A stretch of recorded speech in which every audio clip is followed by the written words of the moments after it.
Are you ready to do this? Let's do it.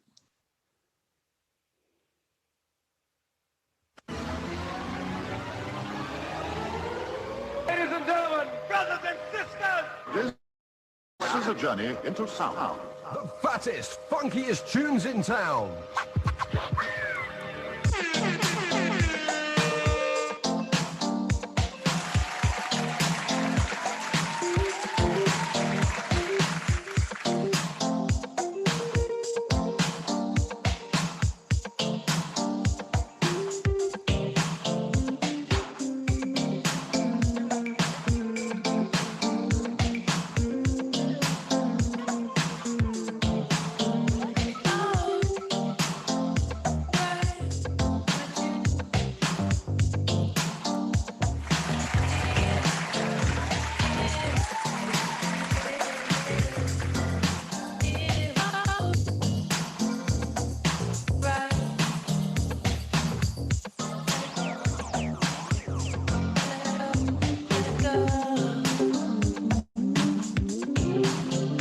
All right. Good morning, everybody. Welcome to the Stockhouse U Pre-Market Morning Show, a place where we are not financial advisors and we do not give out financial advice. But we are a group of friends, and I do consider everybody here a friend, that come here every morning before the stock market opens, and we enjoy a beautiful conversation about what's going on, what we're looking at, what we're concerned on, and how we're going to be profitable throughout the week. This conversation is open, and I invite anybody who wants to hop on stage and bring your perspective. I want to just give a quick shout out to all the people who normally fucking come on our show because it means so much to me. Number one, first and foremost, Vanessa, thank you so much. Christopher, dear God, Chris, we've been doing this. Liv, I appreciate you, man, and I want to say that out loud every single morning, maybe. Fly, aka Twan, yo, thank you for coming, man. Shivam, another person who I see a lot. Love your input. Kit. Hey, Kit. I saw you just hop into the room. Come on up if you feel like it. Rel. Appreciated. All the time. AR. Daniel. I see you on stage right now, man. I appreciate you. Santino, who's not here, but he'll be here. He's always here. And Ben, who's been showing up a lot too. I appreciate everybody so much. And if you want to hop on stage and be a part of it, you can be hitting these morning announcements too. I'm grateful for everybody. Also, hey, you guys, we got a club finally. So if you're into it, go ahead and click on that little green house, click follow. I'll add you in, and you can just be a part of our morning briefings every single day because we do this very consistently, and we're not going to stop. With that said, my name is Elaine, aka Stock Mom, and we normally like to start our days off with a quote. You know what? And we're sticking to the time period this time. So I'm going to make sure that we don't get too caught up on any one section. We're going to get through every single section for me today. So today I have a quote by Charlie Munger. And it's a fairly simple one, but this kind of really solidifies some of the trading style that I've been promoting recently. And it goes like this. If something is too hard, we move on to something else. What could be simpler than that? If the market is looking crazy, look for something that makes sense to you, right? I talk a lot about how I haven't been trading pharmaceuticals because I'm just not sure. That's not my area of expertise. Building, construction, materials, energy, I know a lot about that, but I'm not the biggest on pharmaceuticals, so I've been spending time learning. But with that said, I don't take positions in things that don't make sense to me, and it's beautiful. It's been beautiful. On my side of the charts, we played energy all last week. I didn't even realize how bad the pullback was for some people until I looked at some of these other charts, and it's just like, wow, that's bad. It's been painless in my on my side of the charts. And that comes from just going where I fit in, right?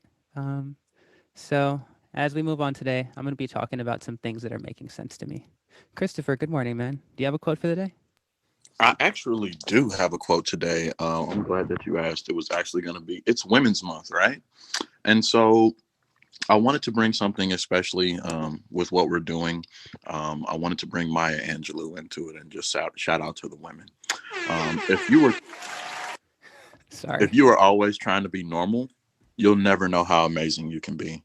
And that just spoke to my spirit this morning when I was looking into it. So shout out Maya Angelou. Shout out the women this month. Let's get into it. Love it. We got a little time for one or two more.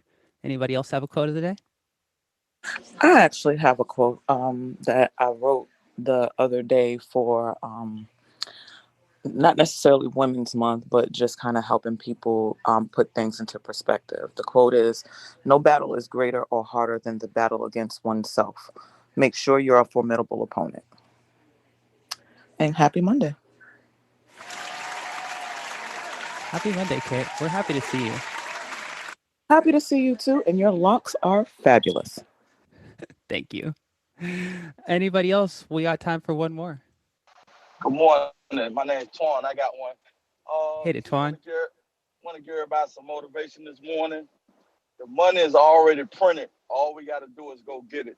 Let's get this money this week, y'all. I love it. All right. Well, since we said the money's printed, you know what time it is.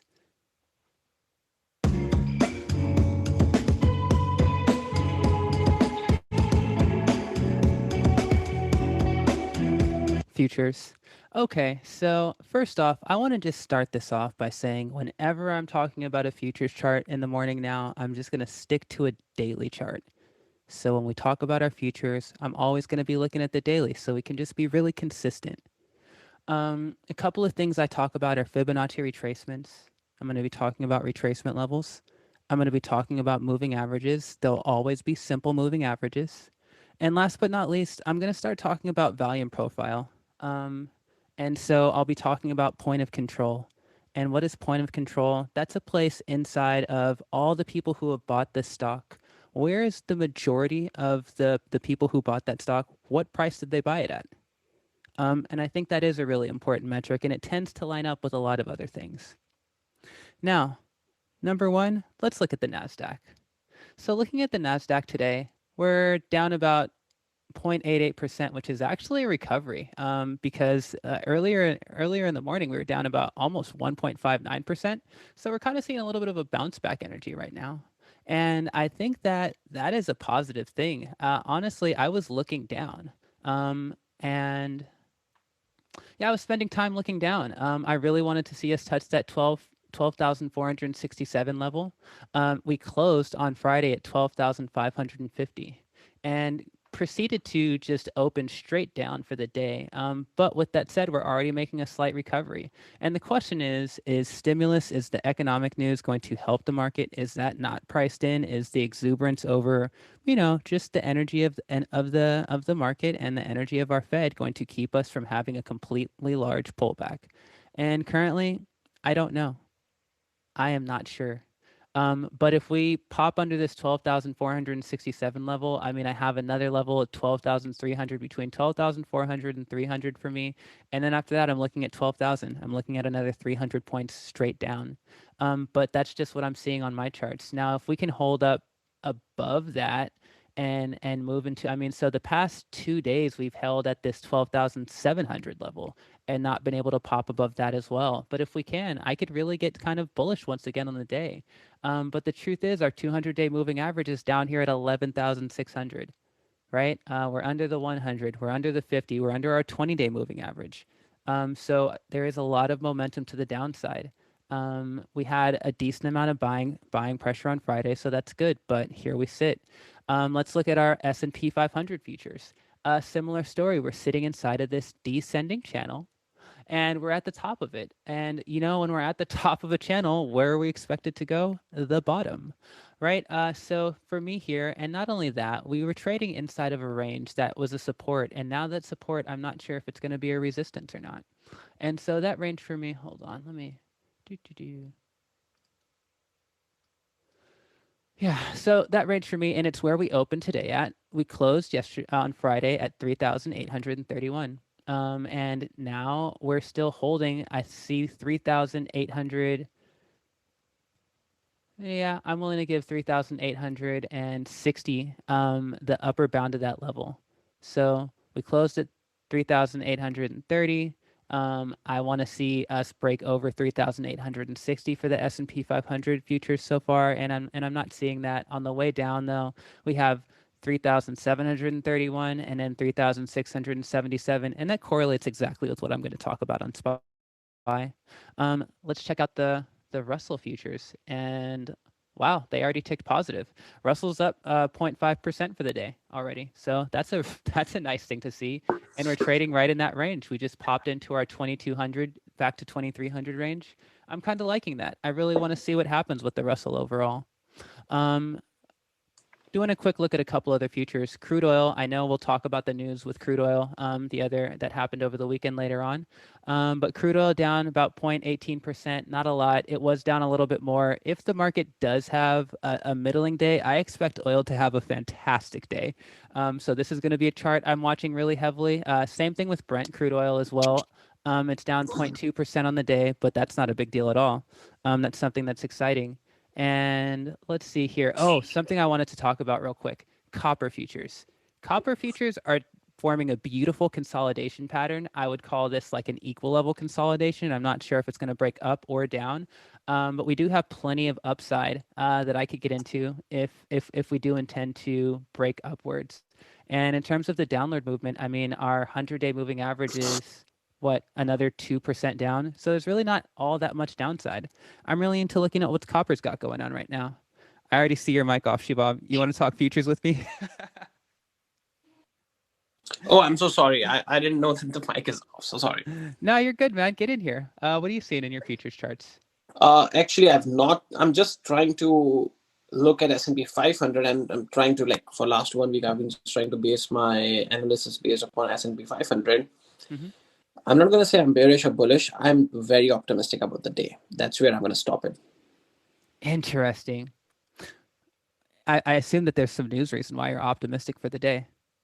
Yes, there are a couple of things, right? Like, for example, some of the big moving patterns, right? Like Disney. Disney is a big moving pattern for the day. Disney, I think Disney World or Disneyland, whichever is in Anaheim, is opening up from April 1st, according to California. Arizona is opened or opening up. Texas is open. Florida is opened. You'll see a lot of movements which is happening, and some of the industries which are part of it are going to be affected.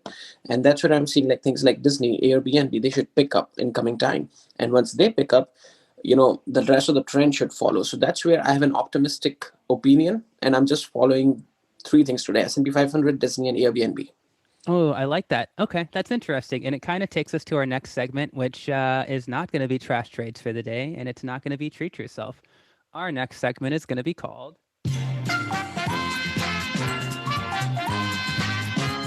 I love it. Hey, everybody. It's going to be all right. Our next segment's called Buy the Dip. Everything's on discount right now. If you're looking at certain sectors, things are definitely down, and we're not sure where the market's going to go, right? It could be a great rebound day. And so let's talk about some of the stocks that we would like to buy on the dip. We don't have a ton of time, and I'm not going to stick to the normal rules of having a price target, because the truth is I'm not sure if I'm going to buy into these yet, right? But these are just things that are on my mind to be looking for right now. So for me, I'm looking at Fastly 100,000%. I haven't heard any underlying news change about Fastly. We've been bullish on Fastly. Seeing Fastly in the 60s is just an insane event. I could definitely get into some dip like that. I'm also thinking about Microsoft. I'm wondering what the news is going to turn out to be with that. I don't know, the hacker thing where all the data where all their data got exposed. I'm wondering if we're going to see a bigger dip on that. I could really get into Microsoft at 219. I'm into it right now at 231. So super interested there. Also, moving over to our 3D printing sector real quick. Oh my God, you guys, NNDM is on the most insane discount right now. Nothing has changed about this underlying company. And also on top of that, heavily featured in ARC. And that was part of the buzz that got people to recognize it as, just what they were doing with additive printing. So I'm really into that as well. And maybe last but not least, coming over to the solar energy section, I'm looking at Sol, which has a very similar chart, to be honest. We're right above our 200-day moving average. And once again, this is a company that nothing has fundamentally changed. I'm really looking for the upside. I mean, God, we're sitting at $10 right now. Our high was almost at 30. I could see it easily coming back to the 20s if we have some sort of recovery pattern. But so many of our sectors are just down. Anybody have anything else you'd like to buy on the dip? So I'm looking at 4 stocks today. Two of them I mentioned, Disney and Airbnb. There are two more. I think Google made it very clear they're not removing their cookies stuff till 2022 and a 2023 start, which means there's a 2-year growth curve for TTD, as well as TTD's reason of going up. Then second is David Tepper, who's the owner of Carolina Panthers as well, is very bullish on the overall stock market, but at the same time, he's very bullish about one company in particular, that's Amazon.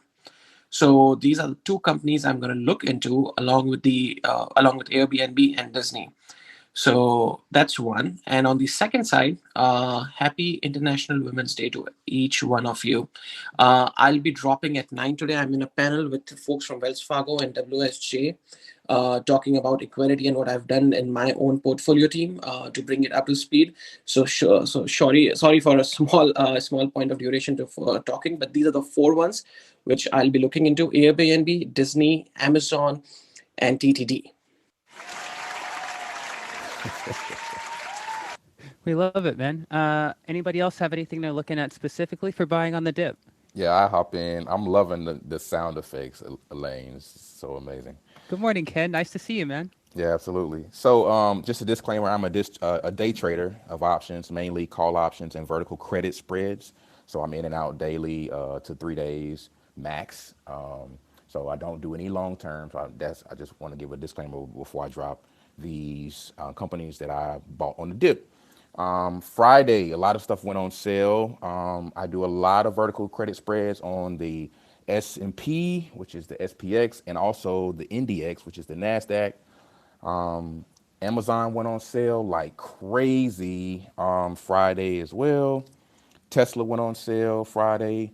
Adobe, AMD, CMG, and CRM all went on sale. That's all I got. Yeah, when you see Salesforce on sale, it's a situation. Exactly. You got to call somebody and be like, "Are you serious?" Right. No, I'm with you. Yeah. I'll also add too. I've got my face toe off several times by being greedy. So I've kind of adopted a new strategy with call options. I only want 10% increase, 10% return, and I'm out of the trade. Right. Sometimes, especially with companies like Amazon, if if your portfolio is heavy enough to afford a $12,000 or $15,000 call option, I mean, you hop in that joker as soon as they hit a buyer zone. And stay in it, 30, 45 minutes, sometimes an hour. That's a 10%, 13% return easy. So, and also the vertical credit spreads, for a bullish strategy on a credit spread, you can definitely sell a put. Sell a put spread is a bullish. We love bull put spreads. I know we it, love right? them. We love them. No, I launched them at things, but I don't want to talk over people's heads. So, okay, gotcha. Another day, I think we should have a whole aftermarket room and talk about bull put spreads. I think we've talked about covered calls. I think we've talked about cash secured puts. I think that should be our next kind of fun, I don't know, option strategy that we can talk about that everybody can employ. It's a good one. Say less. Appreciate it, fam. No, we appreciate you too, Ken. And sorry, you guys. I want to keep it tight on the time so we can get to the news and get to like just better levels of our watch list. So we're gonna keep on moving. But I know all of you have stuff that's on your dip list, and on top of that, this isn't saying, hey, we're gonna buy them for sure yet. It's just saying I have my eye on these stocks because they're low right now. Do your own due diligence and wait for confirmation, maybe if that's what type of trader you are, before you hop into just buying something just because it's on discount. Right? I'd rather have a great company at a decent price than a decent company at a great price. Now, a lot of the companies we talked about are great companies, but yet and still. So with that said, let's do a quick refresh. Hey, Christopher, you want to do this refresh for me? Sure. All right. So good morning, everybody, and welcome to the first place in the morning you should stop to get all your pre-market news. That's right.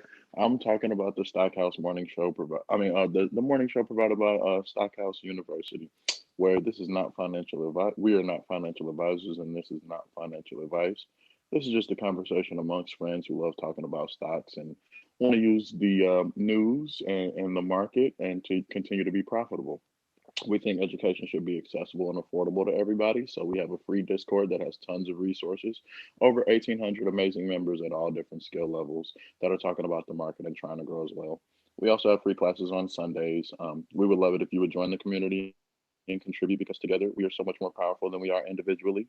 Invite your friends, invite your families, and let's all create opportunities for generational wealth. One last thing. We now have a club. So that greenhouse at the top, make sure you click that and invite your friends and family. Nominate a few members if you think they enjoy participating in the conversation as well, as we do believe we do a completely and the most thorough job of breaking down the morning on a daily basis. Thanks everybody for coming, and let's get back into it. S&P, the Nasdaq, the Dow Jones, where all the old money stashed at. Bet you ain't no square on cash at. Stock, name an asset that could match that. Yo, SPY. Let's get into it. Okay, so my storyline for SPY is kind of my storyline for the S&P 500 futures, right? This is just the ETF that represents that. So it's going to be a continuation of the same storyline. And I have the levels that I'm looking at. Now, with that said, we closed at 383, and here we sit, looking fairly peachy for the day. I would have loved to see a 385 close. I would have loved to see us close, and we closed just over the level that would have had me say I'm expecting a bearish day. So I'll just talk about my numbers. Right now, I would love to see us hold over 383, and if so, I'm definitely looking for the next leg up at 388 and then 390, 392, and 395. On the way down, I could see 376, I guess, is going to be like my next level that I'm really looking for, and under that 371, and at the lowest 365. Now, I think it's important to talk about like these Valium price charts because it's very interesting to see our point of control where most of the buyers for this have been inside of 70% range of all of the stocks being held of this right now.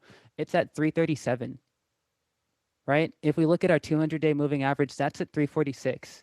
So if we start to really have a large downtrend, that's where I see us going. But I don't want to be the fearmonger, and these are just levels that I'm looking at based off of data, right? The data doesn't lie. That's just where people are at. We're fairly extended. We've had an amazing run, and some consolidation is completely normal in a period like this. So those are my levels, and that's my activation. I'll just do a quick rundown of the other ones, and then we'll go right back and hop into talking about SPY. XLE, massively extended, way above our 20-day moving average. We actually had great news. Well, not great news that somebody tried to bomb it, like the largest Saudi oil pulling situation, but yet and still, the prices did spike. Brent was at $70 a barrel for a minute over the weekend, and I really liked that. So let's see where we go. If we do have a mixed day, I expect XLE to continue running, but I'd also love to see it kind of pull back in and consolidate, maybe back at least to this $50 level. We're sitting at 52 right now. XLI, similar situation. We're actually forming a nice support right now at the 90 level. Our high has been at 93. Industrials are once again a sector that we're looking at for reopening trades, having our railroads, having our airplanes, having a lot of our space and defense systems. I'm really into industrials and looking to see if this is going to be part of the leading sectors as we move on. Talking about XLF, our financial sector, we're forming a little bit of a consolidation pattern. I'd love to see this consolidated at the 33.16 level, hold above that, and then break. We're sitting right now and kind of messing around with our 20-day moving average, which is a beautiful thing. We haven't come close to the 50 or 100, so the 50 is at 32. We closed on Friday at 33.71. Right now, I see us trading around 33.96 in the pre, and that's what I like to see. Just, solid movement in the upward direction. It's not entirely crazy. I'd love to see, like I said, a little bit of a consolidation in this sector. Looking at materials, XLB, if you look to the left, now there's a lot of chop to the left in this chart, and we're all consolidated in between. So we closed right above our 20-day moving average. On Friday, we closed at 75.31. Right now, we're trading at 75.38, right? So once again, Not much movement in the pre, but I am looking for some potential upside. Our materials sector is where we're seeing a lot of our mining plays, and steel had an amazing day on Friday. Copper looks like it's in the running right now to have an amazing day today, right? So materials is something that isn't extended to a crazy level. It's trading in a range that I like. We can talk about RSI or MACD or any of these things. Everything is adding up. And if we look at our point of control, it's okay. It is sitting here at 72. So we're a little bit above the range where most of the sales have been. But with that said, there is another really nice large volume bar of people who have shares at the $74 level. So we're at 75. XLK, our tech sector, way down. It closed on Friday at 128.95, and here we're trading at, let's see, 128.09. So a little bit of a pullback, and we pulled back a lot harder first thing in the morning, but I'm seeing some recovery patterns. So Shivam, I'm with you. We might be seeing some like a turn for a decent day today. And tech is the place where the dip is located, right? So if we look in that and that's the way we're going to go, then I'm going to be looking to the biggest tech companies to make my plays for the day. That's how we're going to use our sector rotation to line us into the place that makes sense. XLY, consumer discretionary, down, closed at 156.82, trading right now at 156.68. We have a very large downward pattern. We're almost about to touch our 200-day moving average at 148.76. I'd love to see a complete retracement on this one, and we'll see. Consumer discretionary is the opening trade, right? And it is saying everybody's coming back in. I think stimulus will have a huge effect on this sector. XLC doing a nice consolidation pattern, closed at 73.37, trading at 72.89. This is okay. It's all within a 70 and 74 range that I've been seeing it trade in for the past few weeks. That's beautiful. Our utilities, way down, sitting below our 200-day moving average. Utilities has been a hard hit sector, and they're struggling, especially with the power consumption and changes in how we're moving through our power grid. So I think utilities might be something that we'll look more into as we see the reopening trade, and we also see our renewables take effect. XLV, I spent a lot of time looking at this weekend. If anybody joined my little chart watching party, and it like made me think that I need to start really doing a deep dive in the health sector, because XLV is looking like it's about to come right back into an area of historical support, and I'd really love to see it hold above that, and it makes me very bullish on some of the companies. I'm looking at Johnson & Johnson now. I know I called it a boomer stock like only a week ago, but it's at a dip. I go where it makes sense, and I see these super large companies that move fairly slow that have nothing but good news, and I say, like, that's a dip. I do recognize that. Maybe I need to do a little bit of homework on the underlying. If we look at our real estate, XLRE trending down, held right above the 200-day moving average, looking for a bounce up. I could be really into some of these REITs, especially as they relate to 5G. I also think there's some room in there if we want to start talking about so it looks like drone helicopter Uber service is about to be our reality. And those things all launch off of vertical launch pads. I think that some of these property, REITs or whatever, could be the beneficiary of a lot of attention because that's where they're going to land and take off from, right? There has to be a little section, these little, pads for them. Anyways, I'm not really sure about how that's going to play out, but I am excited to get into Uber helicopters, basically. That's what it seems like we're moving towards. Can't wait to talk about that more. Gosh, there's so many. So XLP Consumer Staples actually had a really big day last Friday. Moved really far up. We're approaching our 100-day moving average. We bounced way off the 200. We have a support sitting down at 64.2. We're sitting right now at 64.67. Sorry, we closed at 64.67. We're trading at 64.70 in the pre. I love that. And that's about it for me. Anybody else want to talk about SPY before we keep it moving?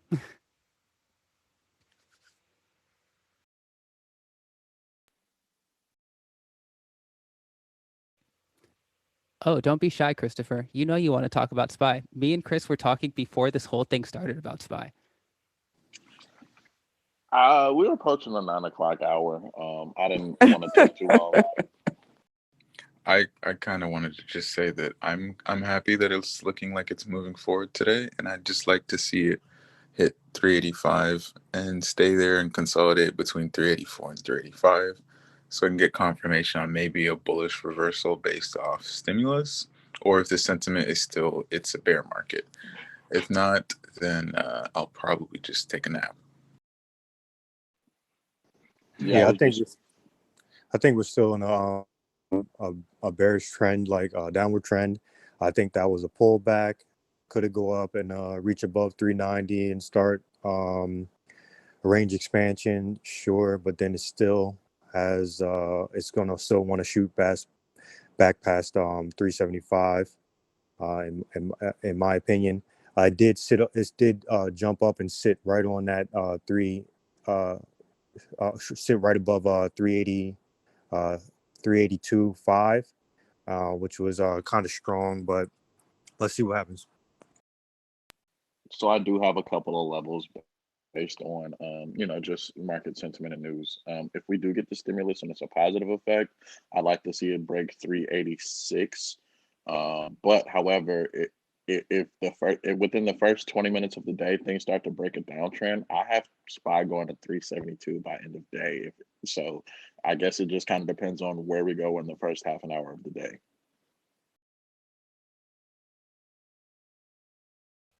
Yeah, I'm with you. It's really a day for activation. Every day I say this, and every day I really mean it, that we're in a very pivotal point on the chart, and I'm still looking to see where we're going to establish this trend. I'd love to trade down, though. I mean, Tesla puts printed for me. I'm buying puts on the whole tech sector until the valuations start to make sense. So, anyways, you're right. It's been a minute. Let's keep it going.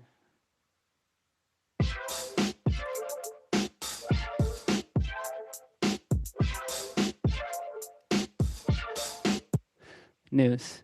Who's got it? Who wants to talk about it? Christopher, what's on your mind with the news? So I did have something that, well, other than the oil play that happened over the weekend. So we have first thing, American Airlines to offer 2.5 billion of 5-year bonds and 2.5 billion of 8-year bonds. That's something that I'm looking at. I'm also looking at GameStop shares up about 11.4%. I know they have, if I'm not mistaken, I'm sorry, not GameStop, but AMC has earnings this week. I know that the GameStop is kind of acting like the VIX right now, so I'm interested there. Also, Microsoft has an upgrade to 315 as a price target. But the one thing that I'm like super hype on right now is the price target from 360 to 410 on Roku. We've been screaming Roku for how long now, and they just finally got their price target upgrade. Last thing I'm looking, and I posted this into the alumni members, so the alumni members got it a little early. HZON. If you guys want to check that ticker out, Horizon, they're actually going to be doing a merger with, they're SPAC, but it's Sports Radar, right? And actually the valuation on that, let me not make it up. Give me 1 second. It's a $10 billion deal, but they've raised $525 million from the last IPO. And so I'm looking at HZON for that Sports Radar merger. I think it could be a DraftKings Fubo type run up into the 20s or 30s if it breaks past 1680. But I've called that out as a swing trade in the alumni chat already. I will post it in the Discord and the general chat too. I have a couple like kind of news items I was thinking about. So yeah, we definitely have the oil thing with the attack on the Saudi base, Aramco, and also like a really interesting comeback effect of that is, so a lot of these oil companies are saying that the price of oil right now is higher than they actually needed to start breaking even on their revenue. So this could be a really, really big benefit to anybody who's sitting inside of these oil trades. The exact wordage was fiscal surpluses. People expect to see fiscal surpluses larger for the Gulf Cooperation Council economies. So here we are. Oil tends to be something. It's still something I'm looking at, especially when we look at like Chevron and Exxon, where they're doing the carbon capture or geothermal. They're trying to be ready for a shift in energy, which is really interesting. Perion Network. It's a company I haven't been talking about, but I have been looking at it. Peri, P-E-R-I. They have contracts with like Disney, Havas Media, and what they do is they have a SaaS platform that basically adds benefits to people who are trying to do sales based off of social media engagement, multiple levels, multiple channels of social media engagement. And I've been watching the stock since, I don't know, $6 or something like that. It's on an amazing dip, but I've heard some really good news about it, and it's going to continue to be on my radar. Same thing with PLTR. Palantir just got a deal with AWS. So Amazon's AWS is one of their biggest growing services, and the fact that Palantir is going to be available to all AWS customers is yet another humongous thing that makes me say I'm very bullish on them whenever we start to see that recovery pattern come, because boy, they got beat up. Anybody else got anything for the news?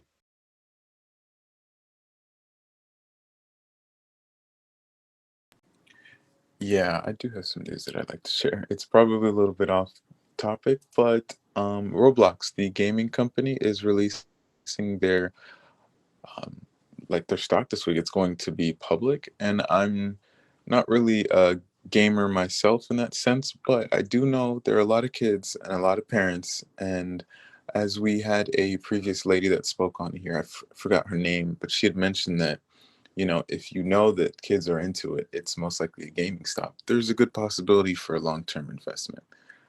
And that's pretty much it. That's what I wanted to contribute. I Yeah. did have one more thing that was interesting. Okay.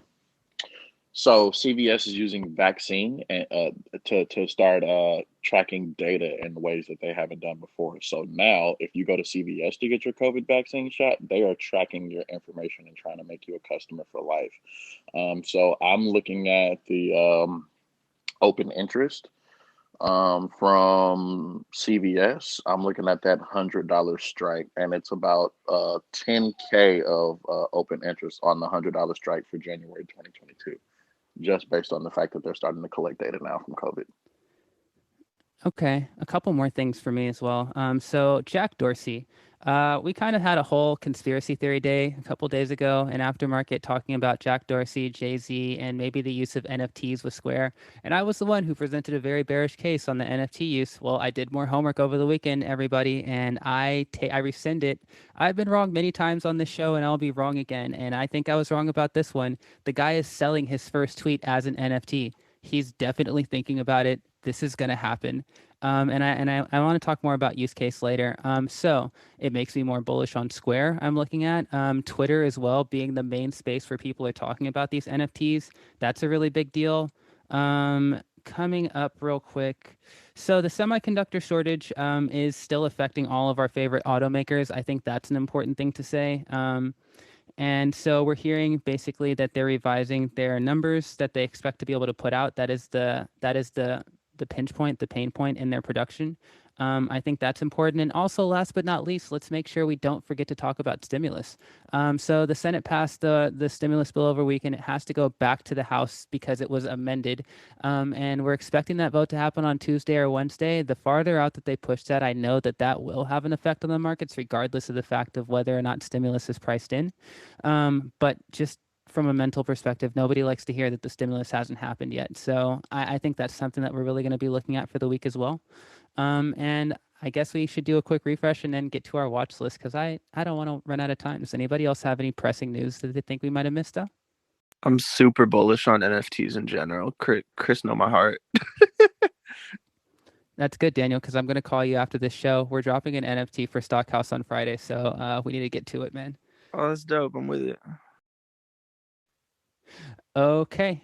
Let's see here.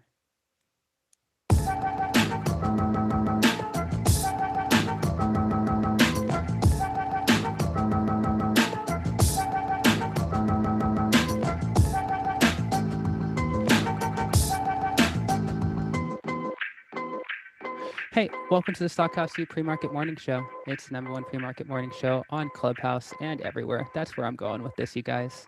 This is not financial advice. We're not financial advisors. We're just a group of friends who love coming every day and talking about the stock market and how we can be profitable. Hey, guess what? We got a club. I really, really want everybody to click on our club so that we can continue to bring more and more people into this. I've been enjoying so many of the new people who come on stage and add perspective, and I want to continue to build that. So if you want to hop on stage, you're more than welcome. If you want to invite somebody to come to our rooms in the morning, we'd love that. And obviously, we want you to be a part of our community because it's something that we're doing together, and we're trying to build some generational wealth, not only for ourselves, but the people around us. With that said, let's get into our actual watch list. So I can start it off. I've been talking about like some of my cyclical trades. I've been talking about industrials, and I want to talk about GE. So GE, once again, looking like they have some really bullish news, and this sector has been showing some resiliency. And so in terms of a long-term trade, I'm just seeing the potential here for this company to really have some resiliency. Once again, where are we at? So we closed on Friday. Oh no, now my charts wanna mess with me. That's cool. Anyways, we closed on Friday at $13. I've been saying I want to see this at 17. We're already looking in pre-market to be up at $14. My price target for this is 17. I've already entered that trade at $13. My stop loss is around 11, and I'm actually really looking to see if we can reclaim a lot more ground. This company has traded around $30 in the past, so that's where I'm looking in the long term. But in the short to midterm, I'd just like to see a retrace of 17 as we continue to see more bullish news. And it's an industrial healthcare. It's a company that just has so many things going on, kind of like Danahertz. So I'm really interested in that story. Chris, what's on your watch list for the day? I am in the well. I've already called both of my plays out. I'm looking at HZON because of the news that I dropped earlier, and I'm also big on Square. I think we called that out on the dip on Friday. Anything under 200 was a gift, and I'm sticking to it.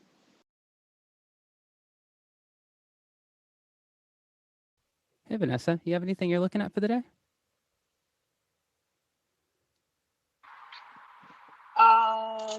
I am looking at Nanodyne.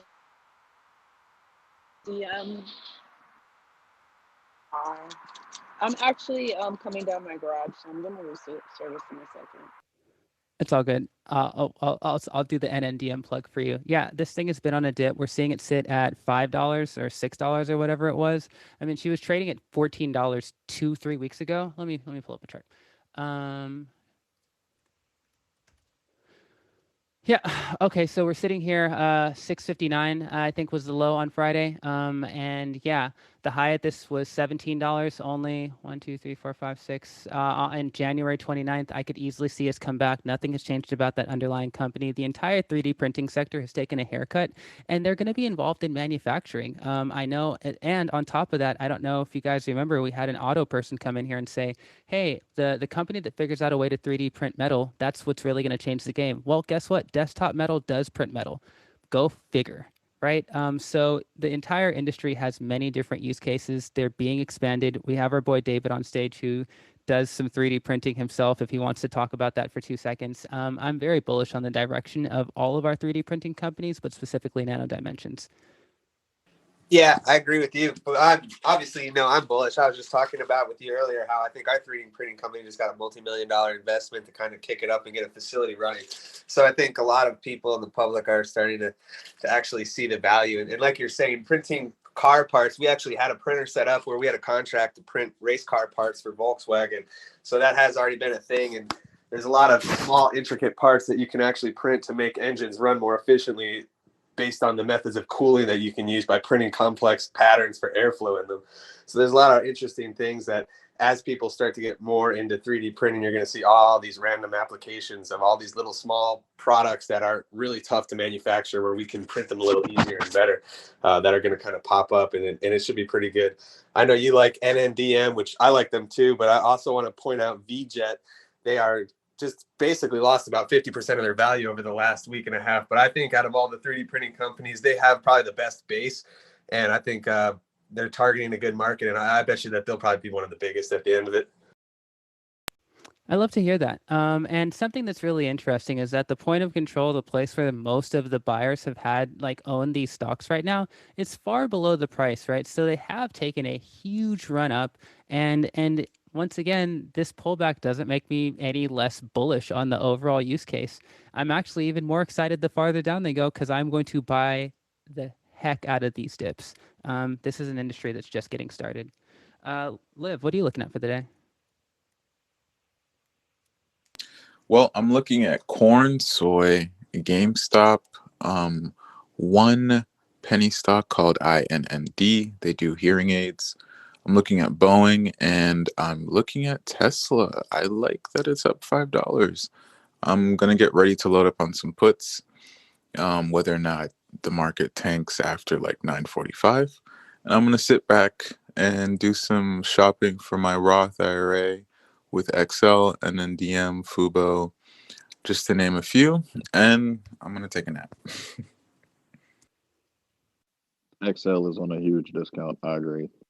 All of our EV sector plays are on top of that. XFEV just had great Q4 numbers. Their earnings went fire.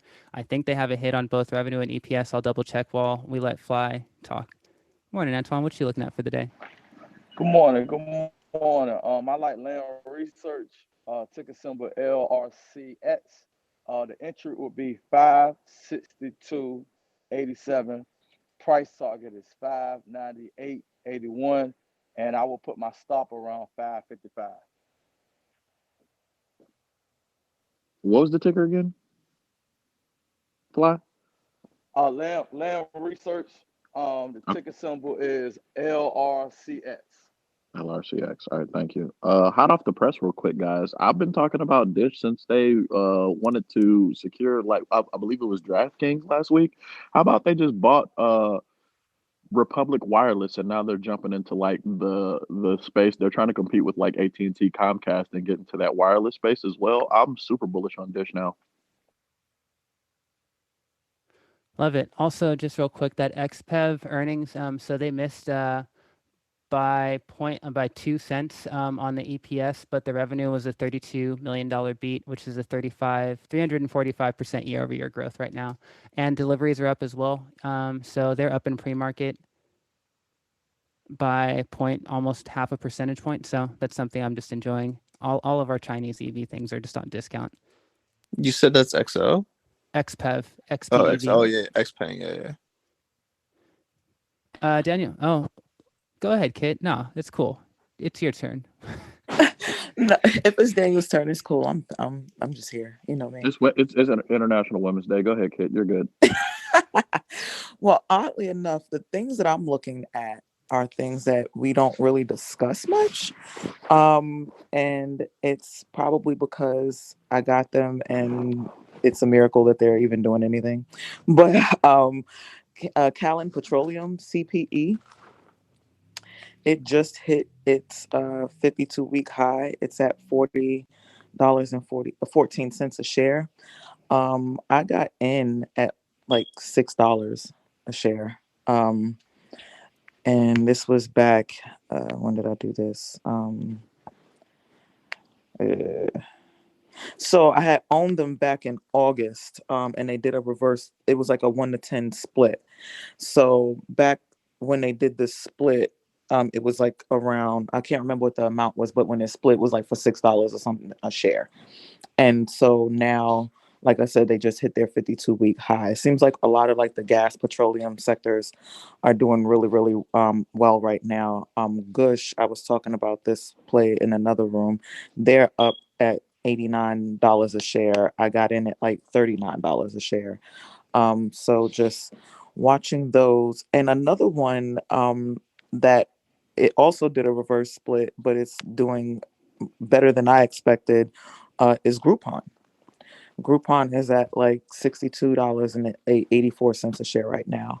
And when I got into Groupon, it was like $30 a share, and that was from a reverse split as well. So yeah, those are the ones I'm kind of watching to see if Mama need to add some extra coins to it. But that is all. We love talking about oil, Kit. We love it. And I think that like the important thing is you've been sitting in these trades for a while. We're smashing near our 52-week highs for a lot of our favorite oil stocks. And we had that great news over the weekend. But here is my concern. Are we going to continue to uptrend, smashing right past our all-time highs and continuing to move?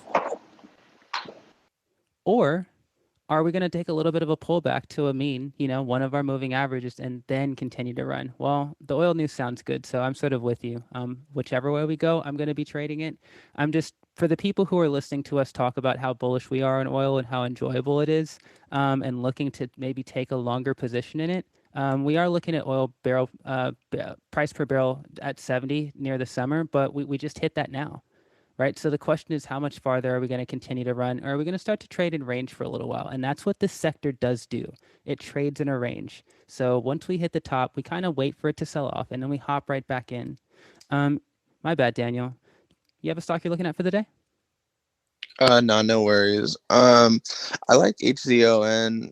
Personally, I don't know if I'm gonna really play much this week. I'm currently in the matrix on some out of the market stuff, and I'm hoping that secures me a lot more funds in about a week and a half. So I'm gonna take that money into the market and hope that I can still get in on some of these dips. Sounds good. Easy. What are you looking at for the day, man? Welcome to the stage. Hey, how y'all doing today? I'm really just looking at some charts now to see what I've been up all night with that forex. So I'm just looking at some charts right now, and I'll probably have something a little later. I'm into that. People always want to know my watch list before the market opens, and it's like, I have a watch list, but that whole thing might be completely different an hour into the day. And that's an important thing to say. We don't have to know everything before it starts. If you guys watch me do charts, I did charts for like 2 hours last night, all over the place. And I didn't stop after I got off, because that's what we do. We plan, and then we strike when it's right. Yeah, that's the other thing I was gonna say. The majority of my entries is in the evening anyway, so that's why it don't really have to be necessary in the morning. I usually wait to see what the market gonna do in the morning, level off, and then try to get in somewhere around between 1 and close. All good. David, do you have anything else you're looking at for the day, man? For me, no, I don't got anything else other than I'm just going to look to play SPY. I've been playing SPY pretty well the past few weeks, and it's been going up and down, hitting some big calls and puts. So let's see if we can do one more, I guess. I'm into it. We want to trade SPY. What are your levels? Are you going down or up? What's your activation on SPY? Ooh, that's a tough question. I'm hoping that it's going to go up, and I'm thinking I might just take a gamble and buy calls right at open expecting, but I probably realistically will wait about 30 to 45 minutes and see which way it's going to go up and decide then, I guess, where it's kind of looking, and hopefully we'll hear some news. Oh, thank you, David. Thank you so much for waiting. That's all I want to hear. It's cool. There's nothing. You're not going to miss out, man. Let's just figure out the direction of this puppy, and then I'm trading it with you. I'll be right in there with you, puts or calls. Steven, good morning, man. You have anything you're looking at for the day? What's up, beautiful people? Yo, I love this girl, Elaine. She's a bad bitch. Listen up, listen clear. Yeah, I'm looking at Airbnb. I have them as a long-term hold, but in the short term, I'm trying to buy some puts on them. They just closed their affiliate program. I used to be an Airbnb associate and affiliate, and we all made a bunch of money promoting Airbnbs. And now they think that they can get all this traffic without their affiliates. So I think in their next earnings report, they're going to have a lot less bookings because all the affiliates are trying to close their traffic to Airbnb. Interesting. That's interesting. Yeah. Do you have any activation levels you're looking at getting into for this trade, Steven?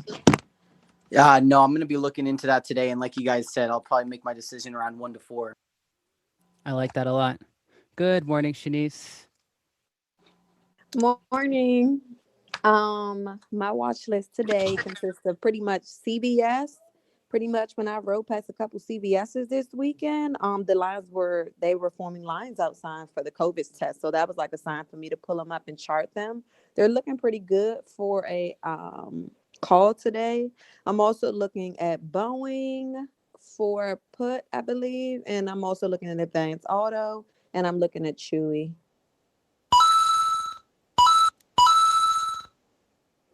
Okay. I thought it was interesting how what company was it that started working with the CEO of Chewy? Oh God, now I got to look up the news. I like your research on CVS though. And my question about CVS is this: like, because I saw a statistic that said that 50% of our elderly population in the U.S. has already been vaccinated, and like getting the other 50% going to be more difficult.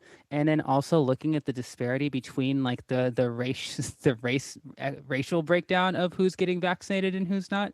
And the question is like, are more people going to continue to come in? Are we going to get to that herd immunity level, or are we going to start to run into the people who are like, I have to wait to see how this turns out. I don't trust science. I don't trust the fact that, a large portion of the world at this point is starting to have taken these vaccines and is fine.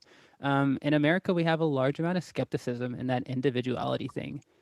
Do you think that's going to have an effect on it, Shanice? Not really. Nope, I don't.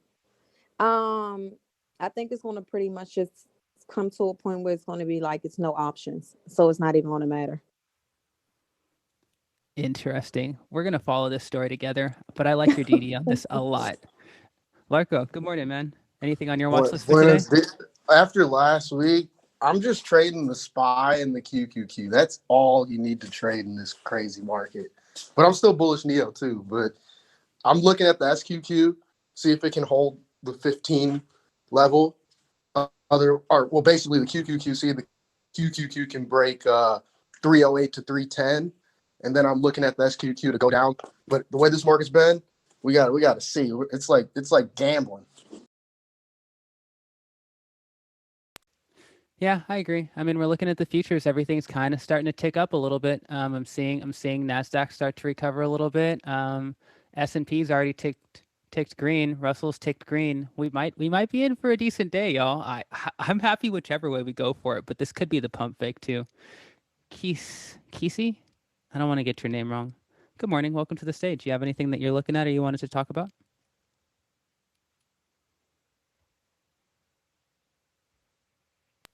You're new to Clubhouse, Keys. If you're talking, you got to hit the mic button at the bottom right.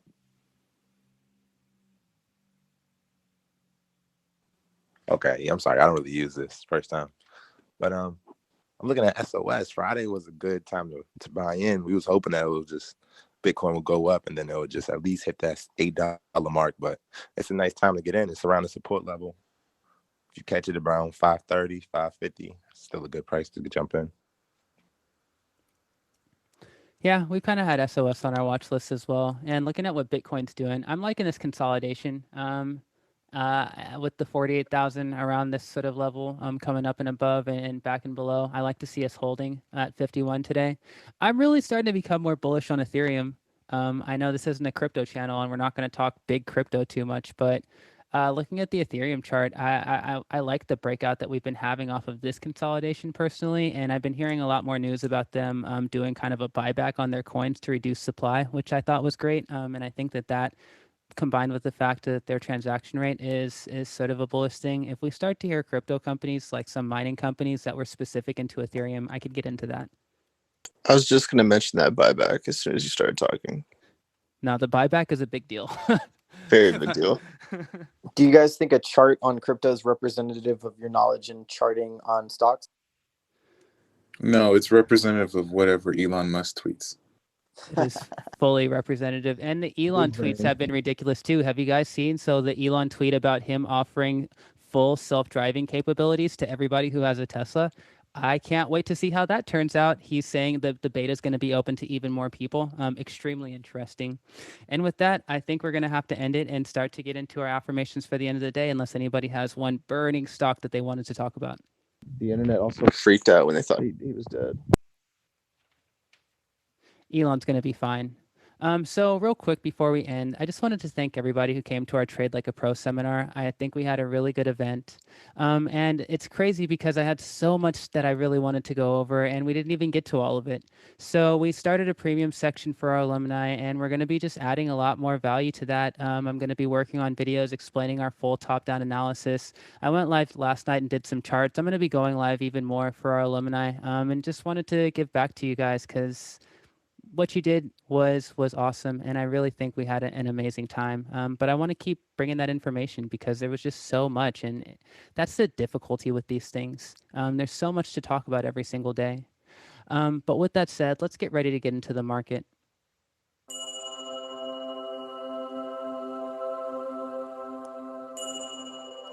Today's the right day.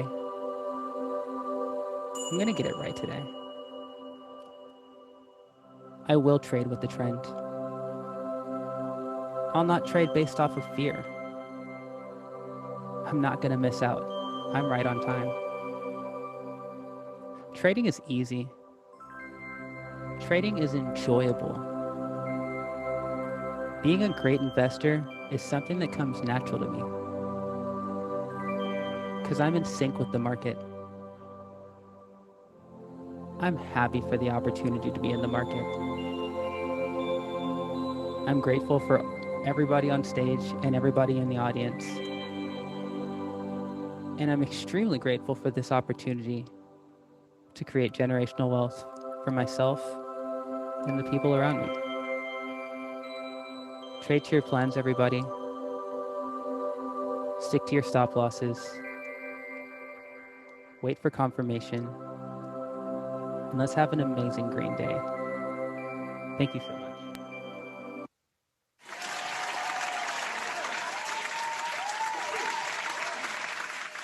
This is Stockhouse U, and we are out. Thanks, guys.